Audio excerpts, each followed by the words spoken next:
На столчето на Виктор Димовски во Агенцијата за национална безбедност за 24 дена ќе седне друг човек. Премиерот Димитар Ковачевски ќе го најде заменикот.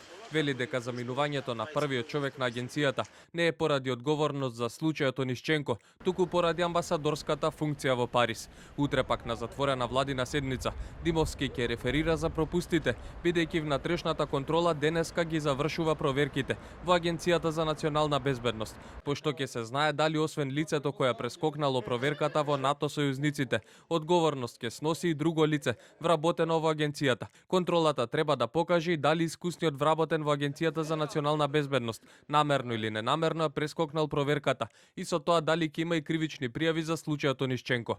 Она што јас побарав е детален извештај врз основа на спроведена истрага или анализа согласно со процедурите на Агенцијата за национална безбедност и директорот да дојде да даде извештај на затворена седница на влада. И тоа ќе се случи најверојатно во текот на утрешниот ден. Украинскиот олигарх Олександар Онишченко пак чека институциите да пресечат дали две други лица, еден русин и еден белгиец ќе добијат македонски документи на ист начин како е него, за да бидат дел од неговиот тим во конјаничките трки. Неговата фирма која ја најави во интервјуто за Слободен печат останува мистерија, бидејќи ниту една од многуте верзии на неговото име не е собственик на компанија во Македонија. На адресата Пржино 28Б, на која според официјалните документи треба да живее Онишченко во Македонија, има две фирми, двете собственост на кошаркарот Игор Пенов, син на Миле Пенов, кој минатата недела ја нападна екипата на телевизија 24 и еден од неколкуте пријатели на украинскиот олигарх во Македонија.